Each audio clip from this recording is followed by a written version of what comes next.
Good afternoon and welcome to the webinar on the Liability Update 2024 with me, Jack McCracken, and my colleague, Sam Shelton.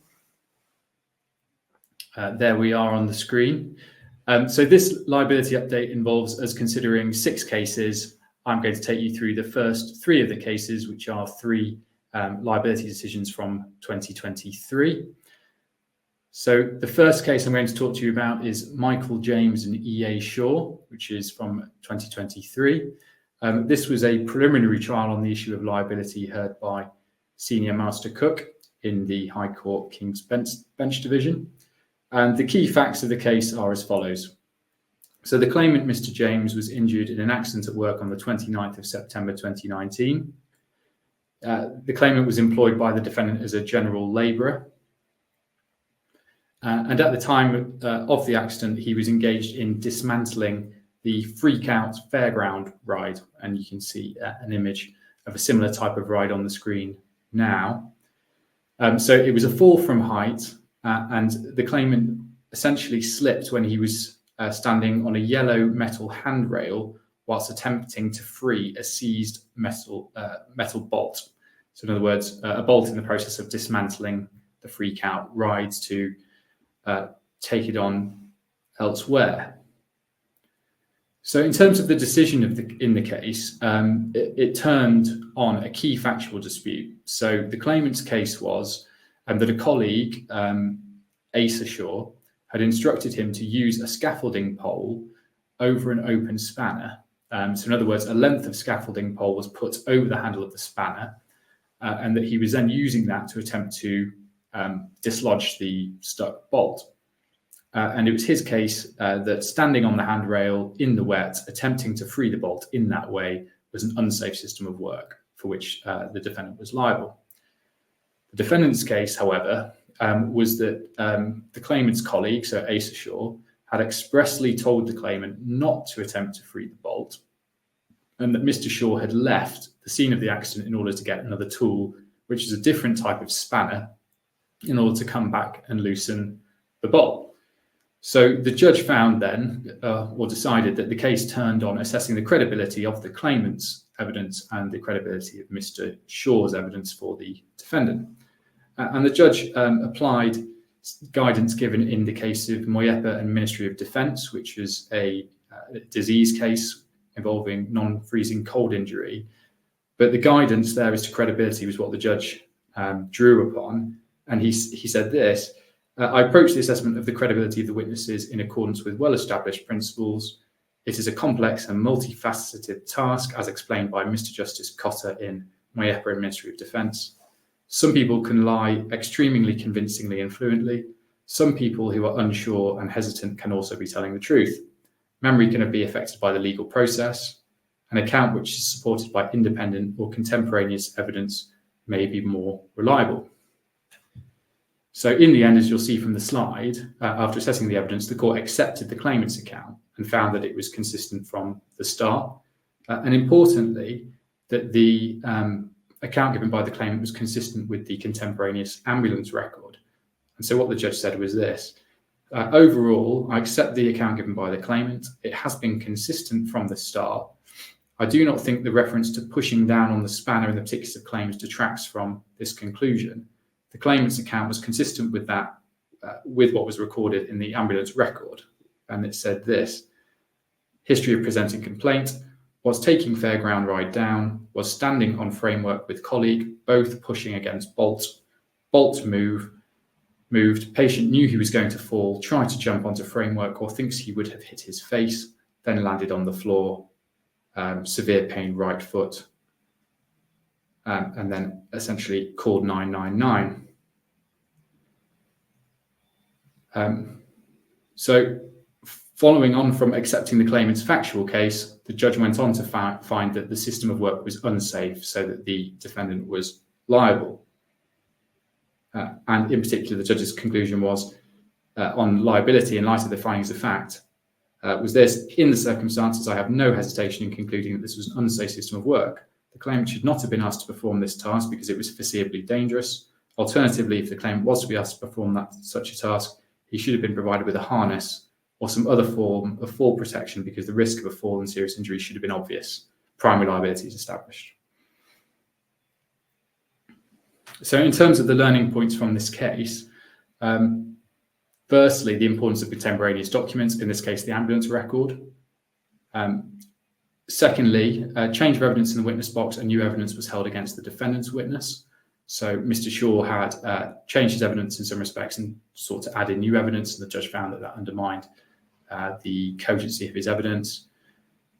This was a work at height case, but point 3, not all work at height cases turn on an Enterprise and Regulatory Reform Act point. In other words, assessing whether there's been a breach of the regulation, then asking how that translates into potentially negligence of common law.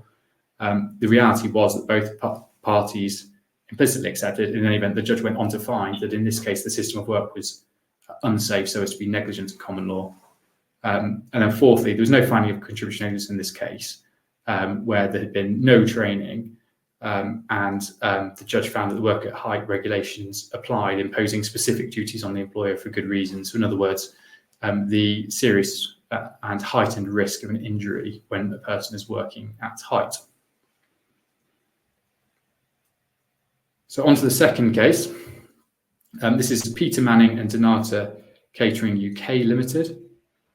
This was again a preliminary trial of the issue of liability before David Pittaway KC, sitting as a High Court judge. And the facts are as follows. So this was again an accident at work, this time on the 25th of June 2019. The claimant was employed as a food equipment loader at Stansted Airport. His case is that an accident occurred as he was tightening a nylon strap around a cart in the back of a food catering lorry. The metal hook of the strap disconnected from one of the rails fixed inside the lorry, caused him to fall backwards and fracture his second lumbar vertebrae. The claimant's case on liability was that the rail on the inside of the lorry was insufficiently deep to allow straps with metal hooks to go through a circular hole and emerge. The defendant's case at trial was essentially that it did not accept C's account of how the claimant's account of how the accident happened. It mounted an attack on his credibility, and in any event, it said there was no breach of duty because it said the claimant was fully trained and essentially the system of work was safe. So the main factual dispute between the parties was about the fixings for straps inside the lorry, which was hampered by the fact that the lorry had been scrapped after the accident and before any detailed investigation or examination of the lorry could take place.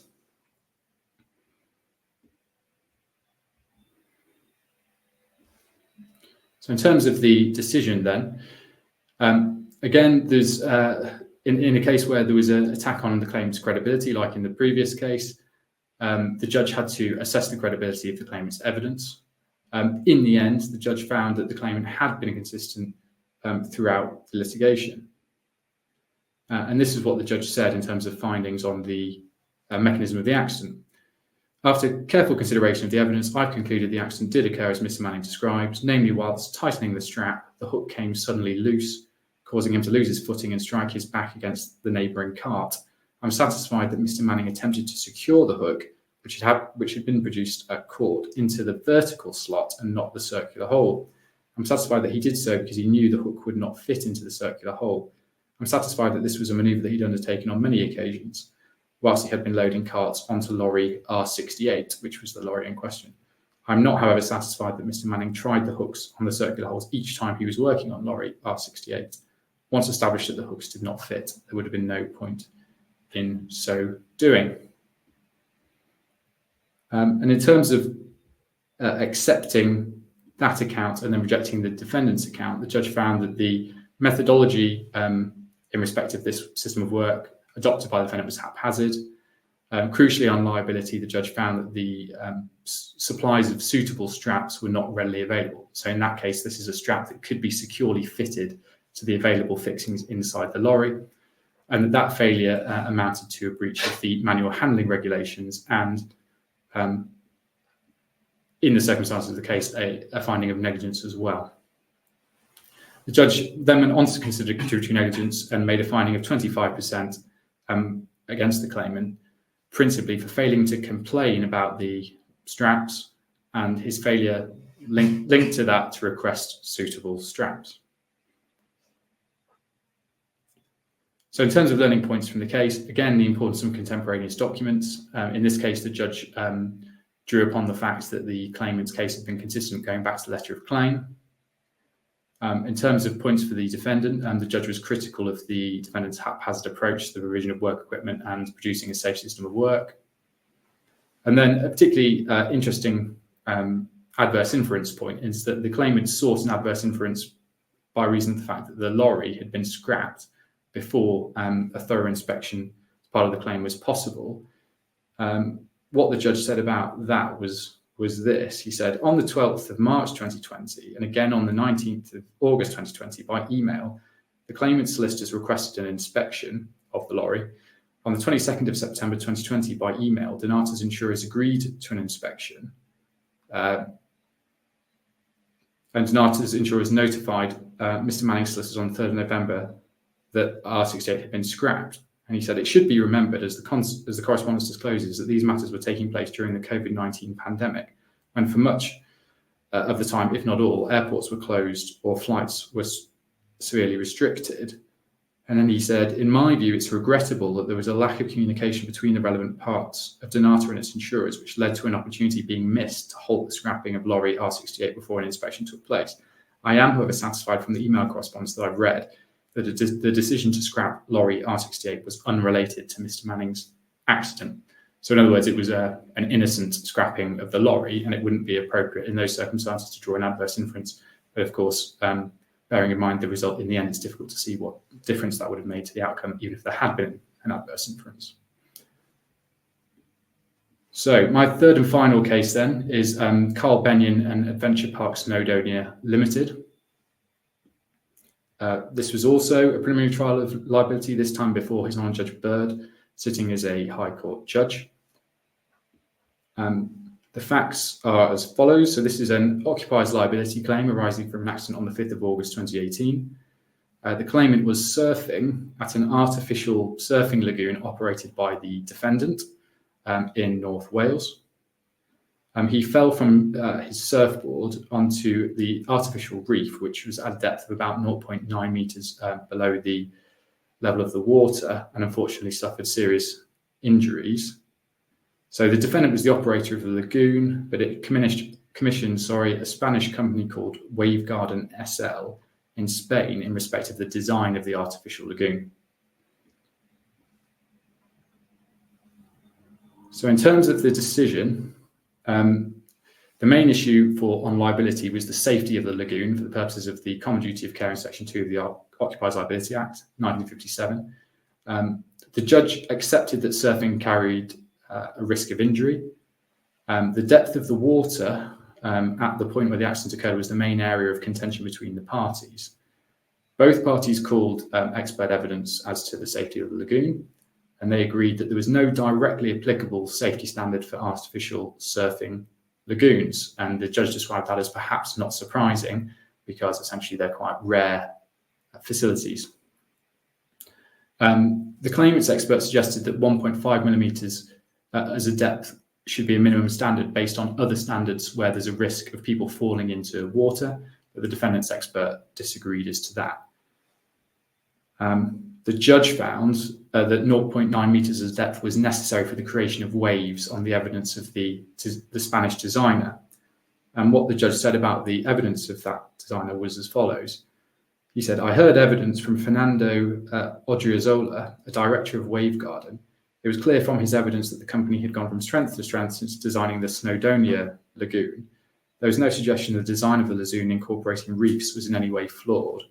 No evidence was put forward for any alternative design.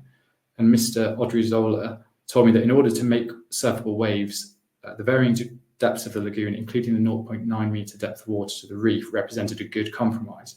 He told me the profile of all lagoons created by the company, he's working on more than 60 at the moment, is broadly similar, incorporates shallow areas of around 1 metre.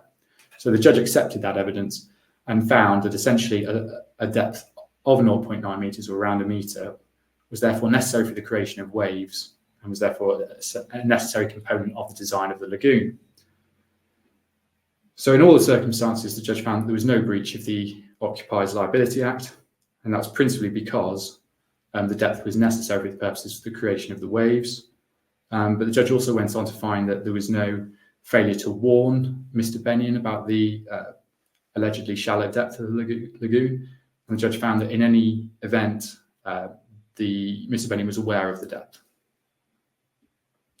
Really, the judge's key finding as to breach of duty was paragraph 81 of the judgment. And what the judge said was this: in my judgment, when the evidence is viewed in the round, the risk of injury when surfing is moderate. The risks have been considered and mitigated by ensuring, for example, that obvious risks, such as the shallowness of the reef, are drawn to the attention of surfers by ensuring that surfer self-certify the level of ability before booking non-beginner sessions, by the provision of vigilance staff at the lagoon, by appropriate risk assessments, and by consulting health and safety professionals appropriately. The likelihood of serious injury, in my judgment, is very low. Mr. Bennion's accident was, on one view, a 1 in 20-year possibility. The social value of surfing as a sport is obvious. The only real steps that might have been taken to reduce the risk or remove it were to remove intermediate 2 as a surfing level or lower the reef. The cost of lowering the reef would be that surfing would not be possible. The entire social utility of the activity would then be lost. Equally, the cost of removing intermediate 2 would be to rob those, perhaps a small number of surfers who wanted to progress to green water at the lagoon, of a safe chance to do so. And essentially, the reference there to the social value of surfing was a reference to the well-known case of Tomlinson on the question of breach of duty, where there is an obvious risk in an activity. So, learning points. Firstly, the importance of the evidence from the Spanish designer of the lagoon as to depth. So, if there is a case where there's essentially a criticism of the design of a premises from a safety point of view, then evidence from the designer could be very important. And in this case, the judge found was particularly persuasive on the issue as to justify the shallow depth at the accident location. Secondly, court rejected the submission that surfing not caught by Occupier's Liability Act. So the defendant had made the submission that this was an activity on the premises rather than an issue with the premises, and the judge rejected that. And then finally, point 3, CCTV experts can be used for poor quality footage, but still for the judge to assess the footage. So in this case, there was CCTV footage of Mr. Bennion's accident. Footage was poor quality, but the experts have been used to an extent to zoom in on the footage, things like that. But the parties still agreed it was for the judge to assess the footage and decide what, if any, findings could be made in respect of how the accident had occurred. So that brings me to the end of my third case. I'm now going to pass over to Sam, who's got 3 more liability cases for you. Thank you very much. Thank you, Jack. The first case I'd like to talk to you about is the case of Stokes. It was a decision of His Honour Judge Harrison, sitting as a judge of the High Court, and as with the other 2 cases that I'll talk about, it was a liability-only split trial. The case concerned an accident on the 22nd of April 2021 at the first defendant's prison at HMP Cardiff, and the first defendant was represented by Richard Seabrook of Chambers. The claimant was employed by the first defendant as a custodial manager, and the second defendant, Amy, were the contractors engaged by the first defendant to maintain the prison. As to the accident itself, the claimant was starting his shift at 6:30 a.m, taking over from the night custodian manager. He reported to her and said he needed to visit the lavatory before handover, and so he made his way off to a set of stairs leading to the floor below. The unusual feature of this case is that the claimant was found at the bottom landing area of the staircase unconscious.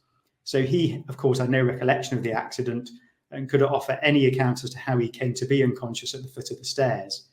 And the case therefore turned on the inferences which could be drawn from the totality of the evidence. The 2 possible causes for the accident which were advanced by the claimant were firstly that the evidence was that the lighting of the relevant stairwell wasn't functioning properly at the time. So the claimant asserted that that lighting problem contributed to his accident.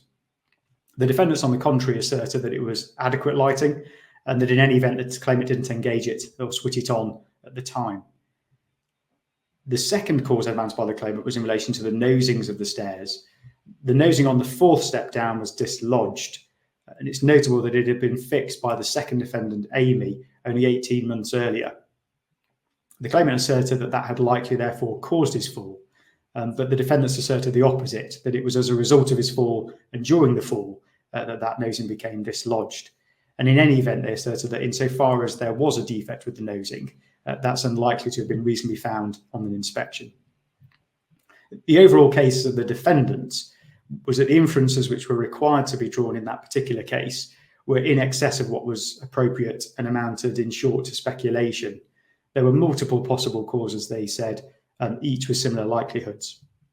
And so the principal issue for the court was whether or not the lighting and defective nosing were present and the extent to which they contributed to the accident and were attributed to either defendant.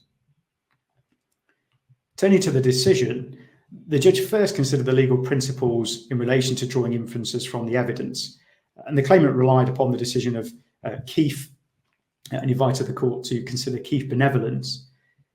Now, Keefe itself was a noise-induced hearing loss claim, where the claimant was unable to give evidence precisely about the amount and duration of his exposure to noise. But part of the difficulty which faced the claimant was that the defendant had failed to comply with its duty to undertake noise surveys. And of course, that would have provided evidence for the claimant to substantiate his exposure. And there, Lord Justice Longmore held as follows: if it is the defendant's duty to measure noise levels in places where his employers work and he does not do so, it hardly lies in his mouth to assert that the noise levels were not in fact excessive. In such circumstances, the court should judge a claimant's evidence benevolently and the defendant's evidence critically. A defendant who has, in breach of duty, made it difficult or impossible for a claimant to reduce evidence must run the risk of adverse factual findings.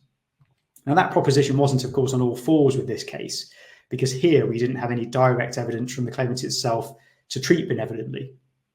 But the judge did consider that insofar as the defendants relied upon an assertion that the defect with the nosing was latent, and insofar as their inspections were considered inadequate, the defendant's evidence should be judged critically. The judge then turned to evidential burdens on the defendant and looked at the cases of Ward and Dawkins. Those were cases which involved transient hazards on the floor, spillages, where the claimant could establish the presence on the floor as something that ought not to be there, but could introduce evidence, understandably, as to how long the floor had been in that particular condition. And with the defendants in those cases being in control of the relevant area and with a prima facie case, there was therefore an evidential burden on them to displace that prima facie case. But the judge in Stokes noted that that required evidence not just of a system, but evidence of that system actually being operated effectively. And in any event, he noted that the court still needs to stand back and ask whether negligence has been established on the facts by the claimant on the balance of probabilities. So turning to the two particular factors here, the first is the lighting. The judge considered it was unlikely that the claimant didn't turn the lighting on at all. It would have been impossible for the claimant to see any distance, and so that was unlikely that he proceeded in those circumstances. The defendant's evidence was that staff don't turn lights on so as not to disturb prisoners, but the judge considered that that was really irrelevant to the facts of this case, given that the staircase was not an area where prisoners were expected to be or indeed permitted to be. And so the ultimate finding of the court was that whilst the top of the steps were clearly visible, the remainder were dark. That was an agreed proposition from the evidence. But the claimant did in fact turn the lighting on, and so that was the position that he was faced with. In relation then to the defective nosing, the expert evidence established that the nosing was inadequately fixed as a starting point. It wasn't properly screwed into the structure of the stairs, and that ought to have been known by the second defendant. And that other nosings were also found to be loose after the accident in the relevant staircase. The second point is that the judge found that the system of inspection was simply not working, both on that particular staircase and elsewhere in the prison, and that defects weren't being reported. Overall, the judge was unpersuaded by the defendant's evidence and found that the evidence which they did adduce was of a generally poor system. What's interesting in this case, in terms of the evidence itself, is what the judge described as the surprising evidence of the only witness of the second defendant, who was Ms. Collins, the regional operations manager based at HMP Cardiff. In relation to the lights, she gave evidence that defects with the lights had been noted before the accident, but not actually raised for repair. Her evidence, somewhat unusually, was that they would save up complaints till they collected 20 or so and then action them. In relation to the nosings, she said that she'd only seen some of the documents that were within the trial bundle just before she gave her evidence, and that they apparently showed that she herself had inspected the staircase only 6 days and 2 days prior to the claimant's accident in order to sign off the work that was done historically back in October of 2019. Now, that, of course, seems implausible, but it went further.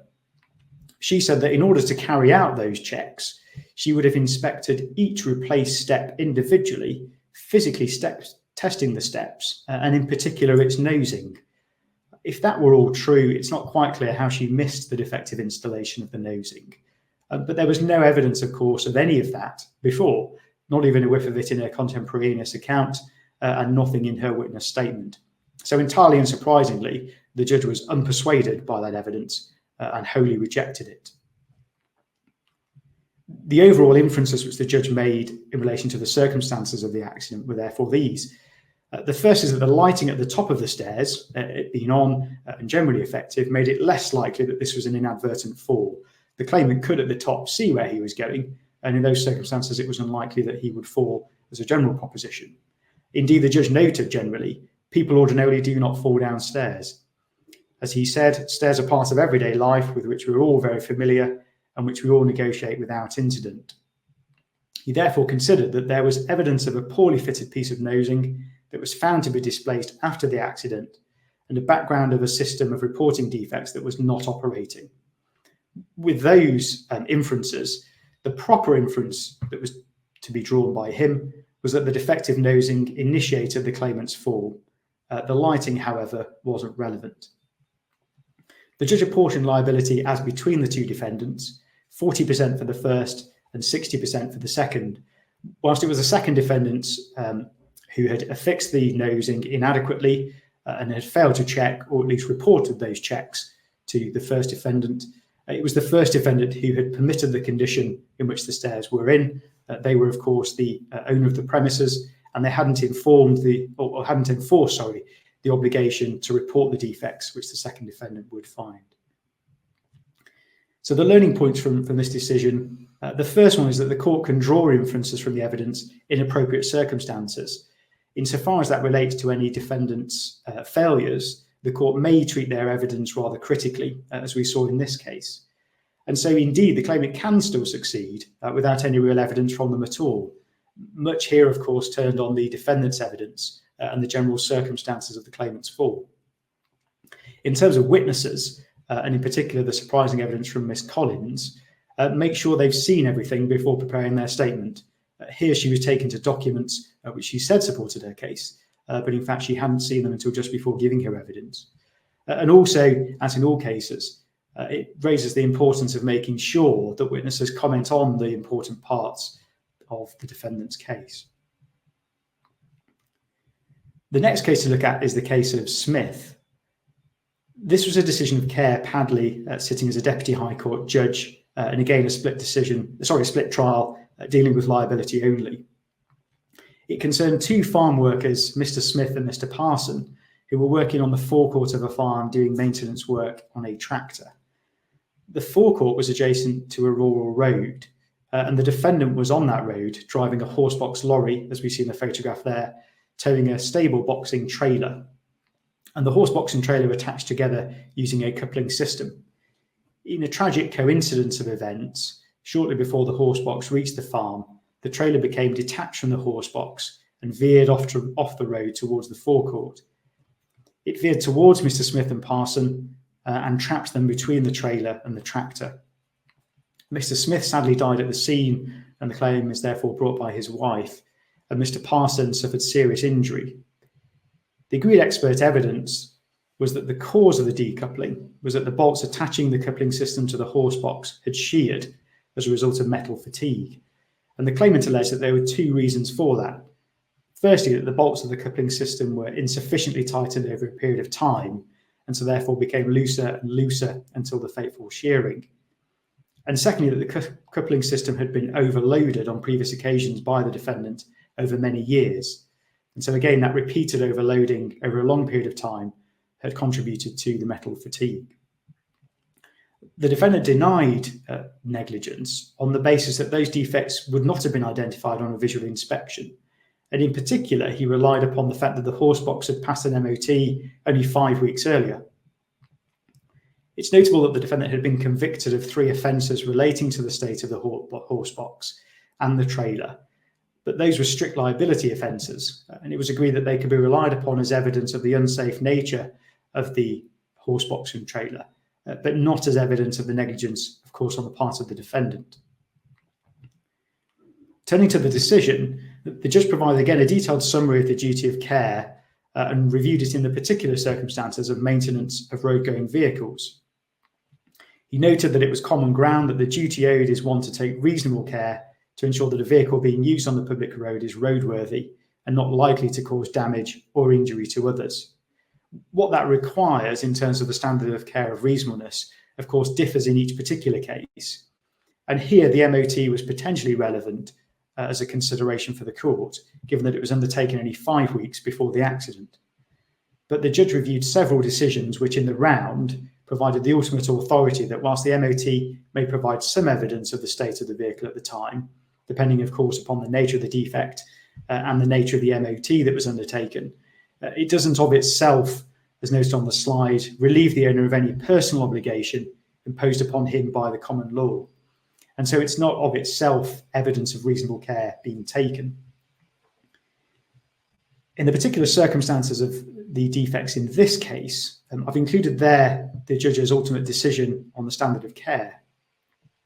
The judge noted that whilst the extent of the basic duty of a vehicle owner is agreed, in cases of negligence, the standard of care which is considered reasonable depends on the nature and extent of the risk. In this case, the risk resulting from a failure to ensure that the bolts were kept tightened to the correct torque setting throughout their period of use was that the bolts would eventually fail as a result of metal fatigue, as happened in this case. It's plain from the warnings in the manufacturer's instructions that the risk of the bolts failing was a risk which should have been known to any user of such a coupling.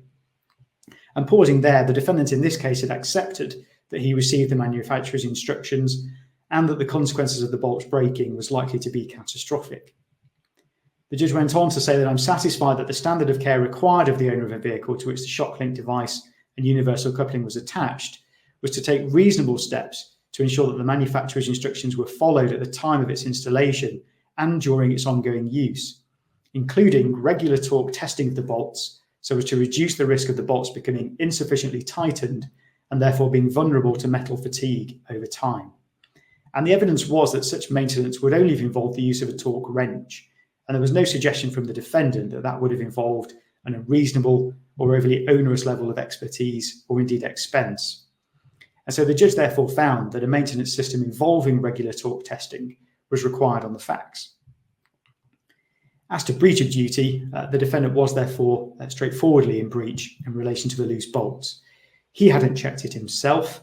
The fact that the looseness wouldn't have been identifiable on a visual inspection wasn't relevant, given that more than that was required in the judge's consideration. And that then fed into the MOT, which the judge considered to be similarly irrelevant in circumstances where that too would only have involved a visual inspection. In the end, breach of duty on account of overloading was fairly straightforward. The evidence was that even on the defendant's account, the weight of the previous trailer which he'd used in its load, which he'd used for many years, was over the maximum safe value of the coupling system. The defendant hadn't taken any checks to check the weight of the loads or to check that it didn't exceed the maximum value. And the agreed expert evidence, in short, was that that contributed to the metal fatigue, which ultimately led to the accident. The learning points are firstly that, again, this provides a helpful reminder of the duty and standard of care, but in particular to those owners of vehicles. There was a detailed consideration of the judge as a general proposition and also to the specific facts. And as ever, these decisions are fact-specific. What is reasonable turns entirely on the circumstances of each case. And here in particular, the judge found a specific task was required in relation to the maintenance of this particular coupling system. It's important to consider in detail the nature and extent of an MOT in cases where the fact of it having been undertaken is relied upon by a defendant in support of its denial of negligence. The question is, would the alleged defect actually have been part of and something that was revealed by the MOT, which was ultimately undertaken? And I then turn to my final case, which is that of the case of Owens. This was a decision of His Honour Judge Kisa KC, sitting as a judge of the High Court, and again was a split trial liability only. The claimant was aged 16 at the time of the accident, and was one of 3 human passengers, together with 2 dogs, on a quad bike which was being driven by the defendant on a public road. The quad bike wasn't designed to carry passengers. Moreover, the bike was owned by the defendant's grandfather and kept by the claimant's father, and he had the permission of neither to use it on a public highway. And finally, he wasn't licensed or insured to ride the bike. Before the accident itself, the claimant and the others had all agreed to go rabbiting, and the claimant had been dropped off at the defendant with what he said was an expectation that they would walk. However, he was told by the defendant on his arrival that they were going by quad bike, and he therefore went along with that proposal. On the journey, the claimant came off the quad bike and suffered serious injuries, including a traumatic brain injury, as well as a fracture to his right ankle and psychological sequelae. The defendant had later pleaded guilty to 3 charges: causing serious injury by dangerous driving, using a motor vehicle on a public road without third-party insurance, and driving a motor vehicle otherwise than in accordance with a licence. The trial concerned various allegations of primary and contributory fault, and the issues for determination at the trial were these. First, in terms of primary liability, the defendant admitted primary liability on the basis that he was negligent in permitting the claimant to travel as a passenger on a vehicle which was not suitable for passengers, but he denied all other allegations, in particular those relating to the manner and speed of his driving. And secondly, in terms of contributory negligence, the claimant also admitted that he was at fault for agreeing to be carried as a passenger and also for not wearing a helmet, because of course none was available at the time. But the claimant denied the allegation that he was at fault in the way he was positioned on the bike, alleged to be in such a manner as to be obviously vulnerable to falling off. There was some limited expert evidence, medical evidence from neurologists dealing with the failure to wear a helmet. The evidence concluded that if the claimant had been wearing a properly secured motorcycle helmet, his scalp laceration, skull fractures, and the underlying hematoma would have been avoided. The brain injury he suffered would have been mitigated, but the experts disagreed as to the extent of that mitigation. There was within that a limitation in the evidence, in that there was nothing on the claimant's other injuries, and in particular the psychological sequelae, and whether they had been altered by the consequences of the failure to wear a helmet. The ultimate issue for the court was an apportionment of fault between the parties. And looking at the decision, the judge began with a restatement of the law, looking, of course, firstly at the Law Reform Contributory Negligence Act 1945.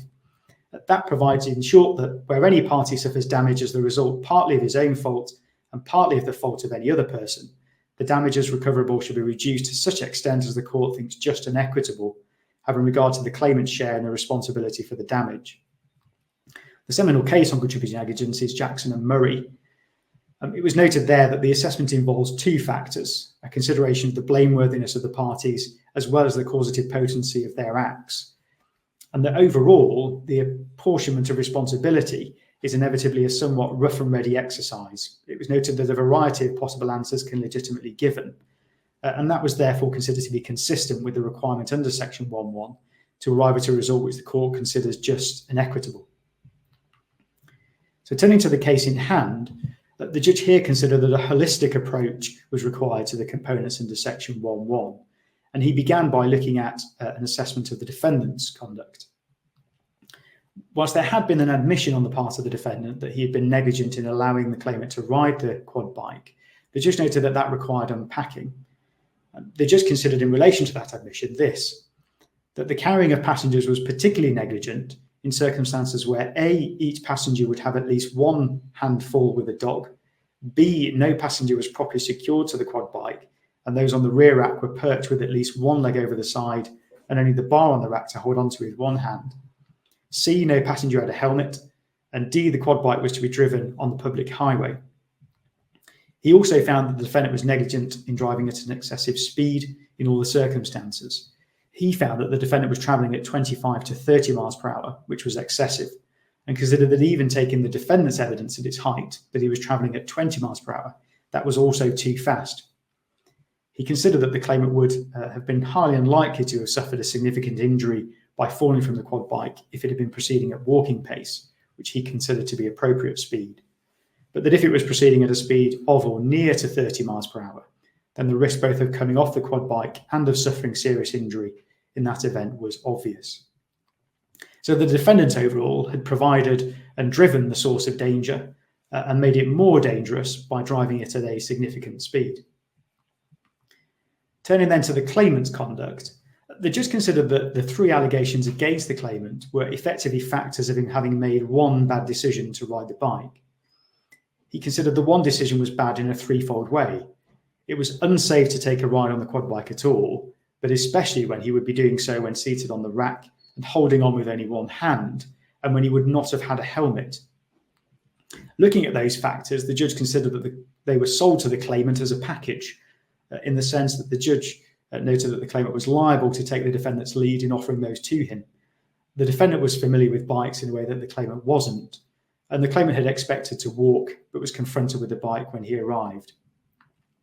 The judge considered it wasn't really entirely surprising that whether it was from a reluctance to appear timid in the face of friends or from the all too common disregard, as he found, by male youths of their own safety, or from both of those reasons, that the claimant went along with the proposal. And whilst the judge noted that there was no positive evidence about that, he did note that he had some knowledge, of course, of what it's like to be 16.